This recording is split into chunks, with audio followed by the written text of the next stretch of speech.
Koshi. I am an actress, producer, writer, entertainer, and heavily inspired by this freak force of nature, this path paver, this lyrical lassie that is Riz Ahmed. But first, we're going to welcome you all to the South by Southwest featured conversation for the upcoming Amazon MGM Studios original series, Babe. Y'all ready for that? Yeah. I thought so. So thank you for being here today. Now I am thrilled to be moderating this panel behind the hysterical and highly relatable show. Riz Ahmed, we can warm welcome to the one and only Riz Ahmed! Yeah! Woo! Yeah! Yeah!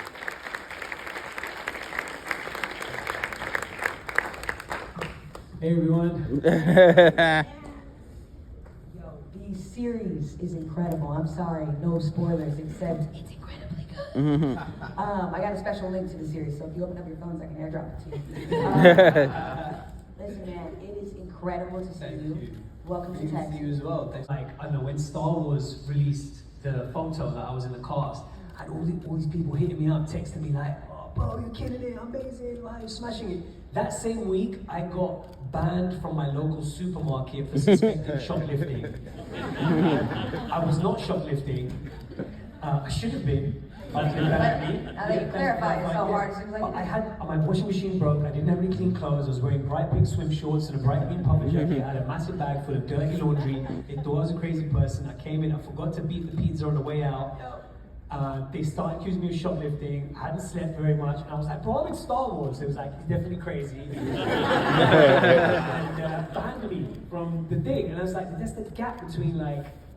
Star Wars, Hollywood, whatever, and like actually I now need to walk up a jacket. I had a massive bag full of dirty laundry. They thought I was a crazy person. I came in, I forgot to beat the pizza on the way out. They started accusing me of shoplifting. I hadn't slept very much, and I was like, "Bro, I'm in Star Wars." It was like, "He's definitely crazy," and banned me from the thing. And I was like, "There's the gap between like." Star Wars, Hollywood, whatever, and like actually I now need to walk in many ways. But this is, I mean, to me is incomparable to anything else that I've seen on television, but while you're in the process of pitching, you have to have comps, right? There's gotta be comparables. What is this gonna look like? What is the audience going to expect? So did you have any comparables? Not really. I mean, there were shows that I really loved, like I May Destroy You and Atlanta and Dave and Fleabag. You know, they're kind of like personal half-hour shows that are kind of unexpected in some way. So those are shows that I really kind of enjoyed. But if I had to pitch this, I would say, you know, with the spy impossible, if the impossible mission was self-love. Let's see. So yeah. Beautifully said. Well, you all get to check out these sneak peeks today, all right? But before we do that, I want you to introduce us to your character, Shah Latif. Tell us a little bit more about Shah. Right, yes, so Shah is psychedelic retro 1970s Bollywood music in there, mixed with like UK grime and all that kind of stuff, so it'll be fun. Yeah, man, you literally, with this show, have put the area that you're from on the map in the way that so many creators are highlighting different areas of their city that they've grown up in, right? Same goes for Houston Texans. We've got our Kind of Unkind is from Houston, Texas. And that twist, that flavor, that Tex-Mex marination to an Indian is just, it's the beautiful mixture of, and blends of spices that, you know, we're allowed to coexist in the world together. And to see it on screen is, we thank you for it. It's a vibe. It is, it's a vibe. I gotta know though, have you genuinely been mistaken for Dev the Duck? Literally so many times. Because if so, I'm just overdoing this, man. That's crazy. Is she allowed to do the accent like that? I think so. Who's gonna do it? The white comedian, Shane Gillis? Thing happened where I met the Queen, God rest her soul, and I went to meet the Queen at Windsor Castle, right? Windsor Castle. I mean, it's a castle, bro. Like, you know what I mean? It's like something from medieval times. It's crazy. It was like a UK film reception. Loads of people there, like Idris, Kenneth Branagh, loads of people. And you line up to meet the Queen in a long line, right? And there's somebody there stood next to her called the Master of the Rolls. And what they do is they'd be like, Liza Koshy, actress and writer. And the Queen goes like that, shakes her hand, that kind of bow, or you curtsy, or do whatever you want. And so I'm waiting for and so they go, Riz Ahmed. actor and writer. And see, how would you shake hands? You shake hands like this, right? You're not the Queen. The Queen shake hands like this. How do you grab that? Exactly. How do you grab that? It's so exactly. So from where I was, if you go like this, Right. I thought she was trying to spud me. And I thought, you know what? Fair play to her for code switching like that. I'm not going to be offended. I'm going to go with it. So I was like looking at, and so I go like this. And so the security goes like this. So I go like this. It was so weird. She just kind of looked at it like that. Yeah, so strange, the whole thing. Things like that kept happening, and I was like, for about 10 years, I was writing out, I can't believe this shit is happening. It happens all the time. Like, bro, even when my first interview I did for this show was with GQ as well. I filmed this in my neighborhood that I grew up in, Wembley. Shout out Wembley? That's polite of you, you're not from Wembley. If you're really from Wembley, you'd be like, it's shit! But yeah, so I filmed it in that neighborhood. There's locations in there that mean so much to me when I was growing up. There's a scene in episode 1 where a character has a panic attack in a nightclub. That literally happened to me. In that club, in that place.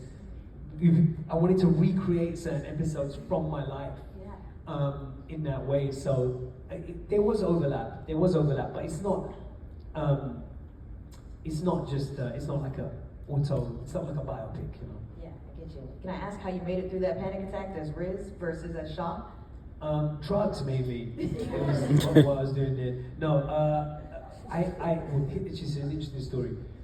So I was supporting Wu-Tang Clan in concert, right? So they're like the first rap I ever memorized as a kid when I was 11 years old was Wu-Tang, right? A big inspiration for your own life? I mean, huge inspiration for me for my music, and so I'm getting to support them. I'm just so gassed. Wu-Tang were very late. So they're going to be on stage at 9. It's 10:30. They haven't arrived. They haven't arrived at the venue. They're not there. So I'm like, should I go on still? I'm going to have gone on at 8, right? Or whatever. But no, wait. So I'm like, okay. It goes like 10:30. It's like, should I go on? He goes, nah, still wait. Okay, now they're at the hotel. It's almost 11. Now you go out. The crowd are there, like, they're bored, bro. They're waiting for, like, Method Man and Jizza to come out. Out comes this, like, small Pakistani man. Hey guys, how you doing? I'm here to entertain you. And they were not feeling it. And so the 5,000 people just started booing. As soon as I came out, and they're all booing, they're all just booing. And so a sick part of my mind wants to recreate that right now and just have you all boo me. I actually don't, I'll have another panic attack. And so they're all just booing, and I start playing my music, and the boos get louder. Like, this is not Wu-Tang, bro. You are not Method Man. And so I pulled the track, and what I did is I thought, okay, these guys might respect lyricism, so I started doing an a cappella rap. And slowly, 5,000 boos turned to like 4,500, 3,000. I started flipping, and then now there's 50 people clapping. Now there's 3,500 people still booing, but 1,000 of them were kind of going, okay, we don't mind it. And by the end of the rap, everyone just gave me a round of applause. And then I was like, it was fun. Man, Brent Witt is so dry. Yo, come on, please, no, tell me more. It was fun.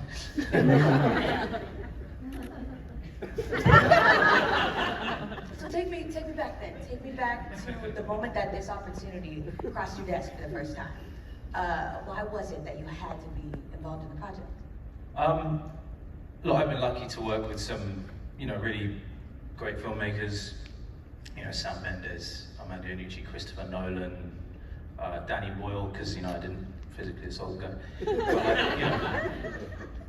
But sometimes when someone like Riz comes to you, he's sort of like cap in hand, kind of going, "Bro, please be in my TV show." I'm like, yeah, it's good to give back. Do you know what I mean? Like active service sort of. Right. Yeah. Right, like give back, and also, right, where you give range. As an actor, you want to be a part of a variety of projects, both like massive. Yeah, and then also like smaller, like, you know. So, yeah, because I always think that it's as well as like the big sure shot hits. It's also good to do stuff where you're like, I'm not even sure it's going to work, sort of thing. So then that begs the question, Riz. Sorry. Why was it for you that Himesh was so, right for the role? Well, he was my number one choice for it. Honestly, he was like, there was no one else I could see in the role, and he was my number one choice, particularly after everyone else passed on it. So like after Idris said no, John Boyega said no, said no, Phoebe Waller-Bridge, and also one of my cousins said no. Then I was like, there's no one else I can see in this, and it was my first choice, So I went to it. So then for you, that was like an immediate yes. No. But it's about options though, isn't it? In a way, it's about opportunities, because I feel like, well, the good thing about Himesh is you're sure he's usually going to be available. When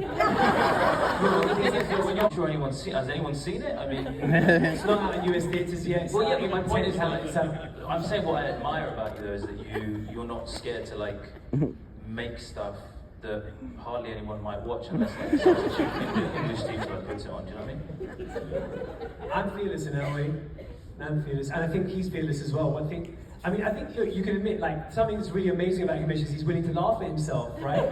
Right? Like, that clip you saw, obviously the joke is that he would ever be considered to be James Bond. Because that's obviously ridiculous, he's silly. And No, but I he's willing to be the butt of that joke. But which I the think wider says a joke, lot about obviously, him. of the whole show is it's kind of silly that you would be considered to play Bond, no? Like That's actually not the joke, that's the very believable part of the show. Yeah, because that still literally might still happen. And here's the thing, like, this reminds me of being on set, I had to keep explaining the scenes to him. Me being Bond is very serious, very believable, very truthful. You being Bond is obviously very silly and absurd and beggars belief. And that's the joke. Because we all know they're looking for a younger Bond, right? So they're not like, someone of your generation playing Bond is crazy. My generation. Yeah. We're the same generation, bro. 35. Fuck off. Guys, I think that's a really great time, speaking of time, like that. You're 35. Right now might be a great time for our audience to check out the trailer, right, audience? You want to see that trailer? How about that? Let's go ahead and take a look. See how old are you?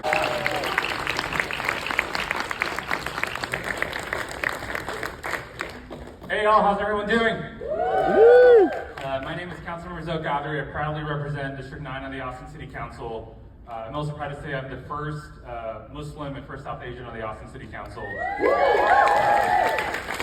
But decades ago, before my time on the council, I was a brown Muslim Pakistani kid growing up in New York right after 9/11. And right after 9/11, just the temperature on the ground wasn't very welcoming even for little brown Muslim kids in New York City and anywhere else in the country.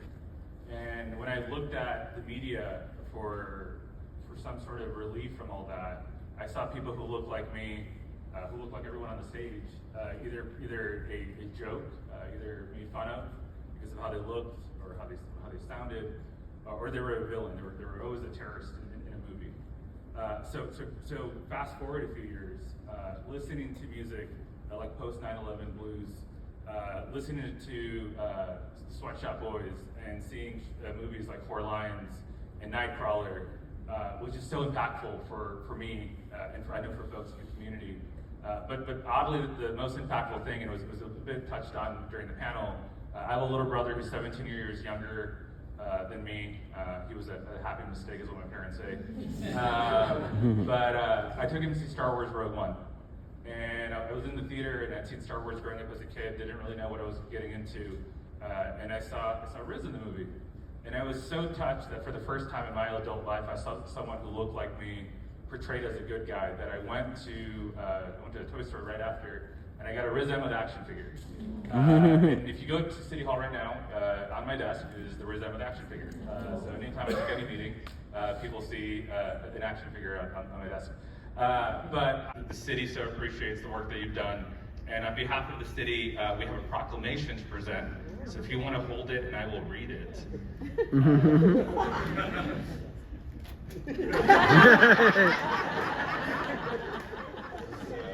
So, proclamation says, be it known that whereas Riz Ahmed is an accomplished actor, musician, and storyteller whose work has helped broaden representation and bring diverse voices to audiences around the world, and whereas through his dedication to the arts, he has earned critical acclaim while using his platform to encourage creativity, dialogue, and opportunity for emerging artists, and whereas Riz Ahmed has somehow managed to excel as an actor, musician, writer, and advocate all at once, setting an example that ambition and creativity go hand in hand. Now, therefore, I, Councilmember Riz Ahmed, on behalf of Kirk Watson, Mayor of the City of Austin, Texas, and the rest of the Austin City Council, do hereby proclaim March 15, 2026 as Riz Ahmed Day in Austin, Texas. Woo! Yeah! Yeah!